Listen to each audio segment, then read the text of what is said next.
Hello दोस्तों। Pacemaker किसी किसी को लग जाता है, लेकिन घाव में कई बार लोग ध्यान नहीं रखते। इसकी वजह से घाव में कई बार इन्फेक्शन हो जाता है, प्रॉब्लम हो जाती है, सीरियस डिस्चार्ज होने लगता है, रेडनेस दिखने लगती है, कई तरह की प्रॉब्लम देखने को मिलती है।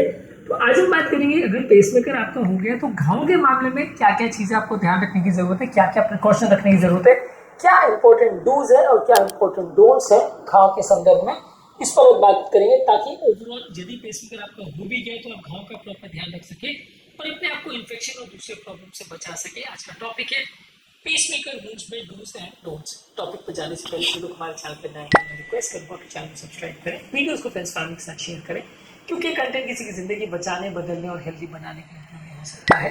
तो बगैर समय बिगाड़े चलिए शुरू करते हैं हमारे साथ हेल्थ का सफर। सबसे पहले बात करेंगे क्या क्या चीज़ें आपको करनी चाहिए। हमें समझना जरूरी है कि पेसमेकर बेसिकली एक फॉरेन बॉडी है जो कि स्किन के अंदर है। बॉडी को उसको एक्सेप्ट करने में थोड़ा टाइम लगेगा, तो पेसमेकर को एक्सेप्ट करने में और उसमें इन्फेक्शन होने का जो पीरियड है वो सबसे ज़्यादा पहले 1 आध महीने होता है। सबसे ज़्यादा जो भी इन्फेक्शन होता है तो या पेसमेकर पॉकेट रिलेटेड कॉम्प्लिकेशन होते हैं पहले 1 महीने में ही होते हैं। डिवाइस बॉडी के साथ कैसा बिहेव करेगा और बॉडी डिवाइस के साथ कैसा बिहेव करेगी, ये प्रॉब्लम सबसे ज़्यादा शुरुआती पीरियड में होती है। तो जो भी प्रॉब्लम डिवाइस से रिलेटेड आएगी पहले 1-1.5 महीने के अंदर ही आएगी। इसलिए इस दौरान आपको सबसे ज़्यादा साफ सफाई और सबसे ज़्यादा चीज़ों का ध्यान रखने की ज़रूरत है। अगर किसी व्यक्ति को घाव में माइल्ड स्वेलिंग या डिस्कम्फर्ट हो रहा है तो आपको देखना पड़ेगा कि वो एक्सेप्टेबल है। थोड़ा मोड़ा अगर स्वेलिंग आ रहा है, डिस्कम्फर्ट आ रहा है तो वो नॉर्मल है, क्योंकि बॉडी को थोड़ा सा एडजस्ट करने में टाइम लगता है। जब भी कोई डिवाइस लगता है तो उसके आसपास एक थोड़ा सा इन्फ्लेमेटरी रिस्पॉन्स डेवलप होता है, जो कि नॉर्मल है और अपने आप में सेल्फ लिमिटिंग है, उसके साथ कोई प्रॉब्लम नहीं होती। पर अगर वो ज़्यादा है, बहुत ज़्यादा रेडनेस आ रहा है, बहुत ज़्यादा स्वेलिंग आ रहा है, बहुत ज़्यादा पेन हो रहा है, तो अपने आप में एबनॉर्मल हो सकता है। इसके अलावा घाव में अगर कोई हेमाटोमा हो गया या ब्लड जमा हो गया है तो वो एक अपने आप में कॉम्प्लिकेशन है, खासकर उन लोगों में जिनमें ब्लड थिनर्स चालू है। ऐसे केस में इन्फेक्शन होने का चांस और प्रॉब्लम होने का चांस बढ़ जाता है। बेसिकली अगर घाव में से ब्लड निकल रहा है या अंदर से घाव फूल गया है तो ये साइंस होते हैं कि घाव में हेमाटोमा हो गया। ये अपने आप में डेंजरस साइन है। अगर ऐसा कुछ आपको दिखाई दे रहा है तो आपको ज़्यादा ध्यान रखने की जरूरत है और डॉक्टर को दिखाने की जरूरत है। इसके अलावा आपको समझने की जरूरत है कि पेसमेकर को पहले कुछ दिनों में अपने पॉकेट में पूरी तरह स्टेबल रहने की जरूरत है। यदि बहुत ज़्यादा खिंचता है, हिलता है या आप हाथ को मूवमेंट करते हो तो अंदर से तार निकल सकता है, खिंच सकता है, जिसकी वजह से वो डिवाइस पूरी तरह से डिस्लॉज हो सकता है, लीड पूरी बाहर आ सकती है। पूरी स्किन से बाहर तो नहीं आएगी लेकिन अपनी जगह से खिसक जाएगी, क्योंकि अर्ली पीरियड्स में स्क्रू का अटैचमेंट बहुत ज़्यादा लूज होता है। तो वो पीरियड में आपको ध्यान रखना चाहिए कि कोई भी सडन जर्क नहीं आना चाहिए। तो आपको हार्ट को और बॉडी को स्टेबल रखना है और हाथ जिस पे पेसमेकर लगाया गया है वहाँ पे ज़्यादा मूवमेंट नहीं होनी चाहिए, स्टेबल उसको मेंटेन करने की ज़रूरत है।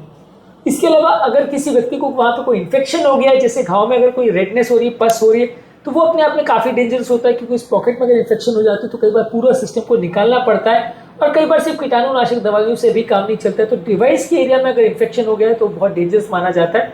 तो इन्फेक्शन से घाव को बचाना है। इसके अलावा ये समझने की जरूरत है कि सिर्फ स्किन अगर ऊपर से बंद हो गई तो उसका मतलब ये नहीं है कि घाव पूरी तरह से भर गया। पॉकेट हीलिंग कई बार कई हफ्ते तक भी चल सकती है, 1-2 महीने तक भी अंदर पॉकेट में हीलिंग चालू रहती है। तो इस दौरान आपको पूरी सर्जिकल क्लीनलीनेस और ड्राइनेस और सब चीज़ों का ध्यान रखने की जरूरत है, ताकि इन्फेक्शन ना हो।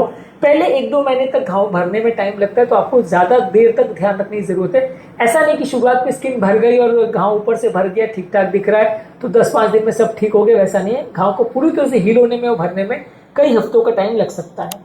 इस दौरान बॉडी की इम्यूनिटी का भी आपको ध्यान रखने की जरूरत है। बॉडी की अगर ओवरऑल इम्यूनिटी कॉम्प्रोमाइज है, शुगर ज़्यादा है या बॉडी में सूजन या इन्फ्लेमेशन है या बॉडी में किसी तरह के कीटाणु है, तो पेसमेकर पॉकेट में भी इन्फेक्शन होने के चांस है। तो पूरी बॉडी के हाइजीन का ध्यान रखना है, पूरी बॉडी को इन्फेक्शन से बचाना है, नहीं तो पॉकेट में भी इन्फेक्शन होने का चांस बढ़ सकता है। घाव को प्रॉपर्ली क्लीन और ड्राई रखना है। बिल्कुल अगर उसको अगर गीला होने देंगे तो इन्फेक्शन होने का चांस बढ़ जाएगा। स्किन को आप थोड़ा हल्का सा मॉइस्ट रखें तो भी चलेगा, लेकिन बहुत ज़्यादा अगर आप उसको अगर पानी में डाल देते हैं या उसको गीला करते हैं तो इन्फेक्शन होने का चांस बढ़ जाएगा। तो वूंड को प्रॉपर्ली क्लीन और ड्राई मेंटेन करना जरूरी है शुरुआती कुछ दिनों में, यानी कि उस एरिया में आपको स्नान नहीं करना है शुरुआती दिनों में, नहीं तो प्रॉब्लम्स होने का चांस बढ़ जाएगा। इसके अलावा आपको ज़्यादातर कुछ शुरुआती दिनों में हल्का शावरिंग अलाउ किया जाता है, लेकिन मैं ज़्यादातर अपने पेशेंट को रिकमेंड करता हूँ कि शुरुआती कुछ दिन में उस एरिया को पानी से सोख नहीं करें, स्पंज बाथ ले, बाकी एरिया को क्लीन कर लें और एक आध बार जब घाव पूरा भर जाए, और एक बार जब घाव पूरी तरह से भर जाए जो कि लगभग 1 आध महीने टाइम लगता है, उसके बाद आप पूरा शावर ले सकते हैं और पानी उसमें डाल सकते हैं। लेकिन अदरवाइज उस एरिया में शुरुआती कुछ दिनों में आप कोशिश करिए कि ज़्यादा उसको गीला ना करें, और अगर बाकी एरिया में स्पंज क्लीनिंग कर ले तो ज़्यादा अच्छा है।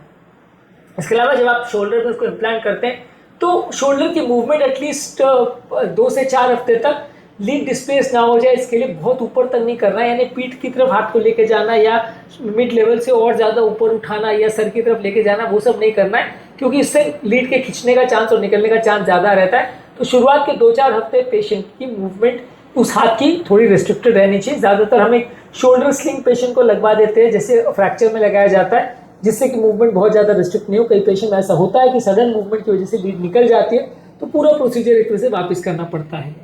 इसके अलावा उस एरिया को आप खाली हाथ से या बिना कुछ ग्लव्स पहने उसको टच मत करिए। यदि आप गंदे हाथों से उसको टच करेंगे तो इन्फेक्शन का चांस बढ़ जाएगा, तो प्रॉपर हैंड हाइजीन का आपको ध्यान रखना है। इसके अलावा अपने वुंड को डेली चेक करिए या एटलीस्ट 2-3 दिनों में ड्रेसिंग चेंज कराते रहिए। 2-3 दिनों में जब भी ड्रेसिंग निकलवाए तो किसी एक्सपर्ट से उसमें redness, swelling, warmth, discharge, fever ऐसा कुछ तो नहीं आपको चेक करने की जरूरत है। यदि पेशेंट की कंडीशन बिगड़ रही है, कोई फीवर आ रहा है, दर्द हो रहा है, स्वेलिंग बढ़ रही है, वहां से कुछ पस या पानी निकल रहा है, तो ये अपने आप में डेंजर साइंस है, तो आपको इस टाइम पे ज़्यादा ध्यान देने की ज़रूरत है।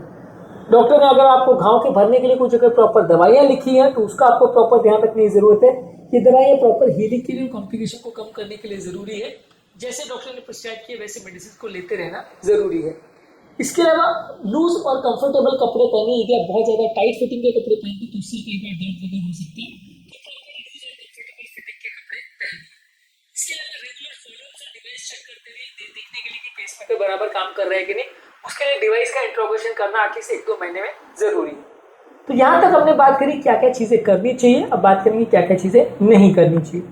ये समझना जरूरी है कि पेसमेकर का पॉकेट सिर्फ एक स्किन इंसिजन नहीं, काफ़ी डीप इंसिजन होता है, तो ये एरिया काफ़ी सेंसिटिव होता है। यहाँ पे कुछ भी चोट वगैरह लगेगी तो प्रॉब्लम बढ़ सकता है, तो वो एरिया में चोट लगने नहीं देना है। इसके अलावा कुछ लोग को लगता है कि पेसमेकर क्योंकि एक छोटा घाव है तो उसमें ज़्यादा रिस्क नहीं होता, पर वो घाव डायरेक्टली उसके ऊपर इम्प्लांटेड डिवाइस होता है और जरा भी वहाँ पर अगर इन्फेक्शन होता है तो प्रॉब्लम बढ़ सकती है। तो घाव का ज़्यादा ध्यान रखना जरूरी है, नहीं तो प्रॉब्लम बढ़ सकती है और वो आपको लॉन्ग टर्म परेशान कर सकती है। इसके अलावा घाव में अगर स्वेलिंग बढ़ रही है, रेडनेस बढ़ रहा है, वार्म बढ़ रहा है, तो ये इंडिकेट करेगा कि डिवाइस में इन्फेक्शन हो रहा है या हेमाटोमा हो रहा है, तो उसका आपको ज़्यादा ध्यान रखने की ज़रूरत है और उसमें आपको ज़्यादा फोकस करने की ज़रूरत है, डॉक्टर को दिखाने की ज़रूरत है। उसके लिए घर पर बैठे मत रहिए, नहीं तो प्रॉब्लम्स बढ़ सकती है। इसके अलावा घाव को बार बार रिपीटेडली टच मत करिए, प्रेस मत करिए, मैनिपुलेट मत करिए, नहीं तो इन्फेक्शन का चांस बढ़ जाएगा। जहाँ तक पॉसिबल है घाव पर बहुत ज़्यादा कुछ टचिंग नहीं होना चाहिए, और अगर ड्रेसिंग हो भी रही है तो 3-4 दिन में किसी एक्सपर्ट के द्वारा ही कराएं, किसी ट्रेन नर्स या डॉक्टर के द्वारा ही इसको करवाएं। अदरवाइज खुद से आप उसको बार बार टच करोगे तो प्रॉब्लम्स हो सकती है। इसके अलावा घाव में कुछ अनयूजुअल सेंसेशन जैसे कि ट्विचिंग आ रही है, हिचके आ रही है, चेस्ट की एबनॉर्मल मूवमेंट्स आ रही है, तो ये लीड का डिस्प्लेसमेंट सजेस्ट कर सकता है। कई बार लीड अगर अपनी जगह से खिसक जाती है तो वो उस एरिया में झटके दे सकती है, चेस्ट की मसल्स को इरिटेट कर सकती है, हिचकियाँ आ सकती है, उस एरिया में ट्विचिंग हो सकती है, सनसनी हो सकती है। अगर ऐसा कुछ सेंसेशन आ रहा है इम्प्लांटेशन के बाद तो वो सजेस्ट करेगा कि लीड डिसलॉज हो गई है, तो ऐसे केस में आपको ज़्यादा ध्यान रखने की ज़रूरत है। इसके अलावा पेसमेकर में कॉम्प्लिकेशन के लिए सिर्फ पेन ही मार्कर नहीं होता, खासकर डायबिटिक और उम्रदराज लोगों में। डायबिटिक पेशेंट में कई बार पेन ना हो, उम्रदराज पेशेंट में पेन ना हो, ऐसा हो सकता है, तो उनमें आपको और ज़्यादा ध्यान रखने की ज़रूरत है। इसके अलावा डिवाइस की स्किन अगर ऊपर से पतली हो गई और अगर डिवाइस दिखने लग गया है बाहर से, तो ये अपने आप में इंडिकेट करेगा कि डिवाइस में इरोजन हो रहा है और ये अपने आप में काफ़ी डेंजरस है, तो ऐसे में आपको प्रॉपर ट्रीटमेंट करना ज़रूरी है।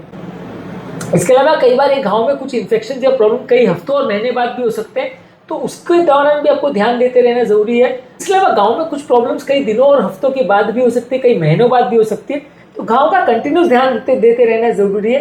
कुछ लोग को ऐसा लगता है कि सिर्फ शुरुआत के 10-15 दिन ध्यान दो फिर सब भूल जाओ, पर वैसा नहीं, आपको रेगुलर घाव का ध्यान रखना है। कई बार उसमें प्रॉब्लम्स कई हफ्तों और महीनों बाद भी आ सकती है।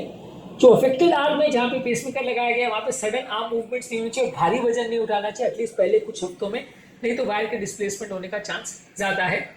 आर्म को शोल्डर लेवल से ऊपर नहीं उठाना है, नहीं तो लीड डिसलॉजमेंट का चांस ज़्यादा है। पहले 2-3 हफ्ते में आपको उस पर ज़्यादा ध्यान रखने की ज़रूरत है। इसके अलावा घाव में खुजली वगैरह हो रही है तो उसको स्क्रैच नहीं करना है, उसमें कुछ दबाना नहीं है, टच नहीं करना है, नहीं तो प्रॉब्लम्स हो सकती है। उस एरिया में कोई ऑयल, पाउडर या घरेलू नुस्खे नहीं लगाने, नहीं तो उससे घाव में कंटामिनेशन हो सकता है और प्रॉब्लम हो सकती है। इसके अलावा जिस तरफ आपने पेसमेकर लगाया उस तरफ आपको करवट लेके नहीं सोना है, दूसरी तरफ करवट लेके आप सो सकते हैं, पर उस तरफ करवट लेके नहीं सोना है। इसके अलावा अगर डिवाइस में कोई इन्फेक्शन का साइन आ रहा है, डिवाइस बल्ज हो रही है या फीवर आपको हो रहा है, तो ये साइन सजेस्ट करेंगे कुछ प्रॉब्लम हो रही है, तो आपको ज़्यादा ध्यान देने की ज़रूरत है। डिवाइस लगाने के पहले कुछ दिनों में कोई बहुत ज़्यादा हैवी काम या बहुत अग्रेसिव लेबर वाला काम नहीं करना है, क्योंकि इससे प्रॉब्लम हो सकती है। प्रॉपर न्यूट्रिशन का ध्यान रखना है। प्रॉपर न्यूट्रिशन, खासकर प्रोटीन है, विटामिन सी है, जिंक है, ये घाव के भरने के लिए ज़रूरी होता है। तो न्यूट्रिशन का प्रॉपर ध्यान रखें, नहीं तो प्रॉब्लम्स होने का चांस ज़्यादा होता है। बॉडी में बहुत ज़्यादा इन्फेक्टेड खाना या पानी मत लें, नहीं तो उससे भी इन्फेक्शन होने का चांस बढ़ सकता है। बहुत दुबले और बहुत मोटे पेशेंट में प्रॉब्लम होने का चांस ज़्यादा होता है। बहुत उम्रदराज पेशेंट्स और डायबिटिक पेशेंट में प्रॉब्लम होने का चांस ज़्यादा होता है, तो वहाँ पे आपको ज़्यादा ध्यान देने की ज़रूरत है। कई बार उस एरिया में अगर माइनर ट्रॉमा भी हो जाए तो उसमें भी कई बार प्रॉब्लम हो सकती है, तो आपको फ्यूचर में भी उसको अलग अलग तरह के चोटें और ट्रॉमा से बचाने की ज़रूरत है। आज के टॉपिक में हमने बात करी कि डिवाइस जब पेसमेकर का लगाया जाता है तो उसके घावों के साथ आपको क्या क्या चीज़ें ध्यान रखने की ज़रूरत है, क्या क्या ऐसे इंपॉर्टेंट इश्यूज हैं जिससे पेसमेकर के घाव में कुछ इंपॉर्टेंट प्रॉब्लम्स आ सकती है, क्या इस मामले में इंपॉर्टेंट डूज है और डोंट्स है, इस पर हमने बात करी। उम्मीद करूँगा कि आज के टॉपिक में कुछ नई बातें जानने को मिली होगी। जो लोग हमारे चैनल पर नए हैं उन्हें रिक्वेस्ट करूँगा कि चैनल को सब्सक्राइब करें, वीडियोस को फ्रेंड्स फैमिली के साथ शेयर करें, क्योंकि ये कंटेंट किसी की ज़िंदगी बचाने और बदलने के लिए उपयोगी हो सकता है। आपके कमेंट्स हमें जानने में मदद करते हैं कि आपको हमारा कंटेंट कैसा लग रहा है, प्लस हमारे लिए मोटिवेशन और इंस्पिरेशन का काम करते हैं। इसलिए वीडियोस देखते रहिए, शेयर करते रहिए और हेल्थ के सफ़र में आगे बढ़ते रहिए।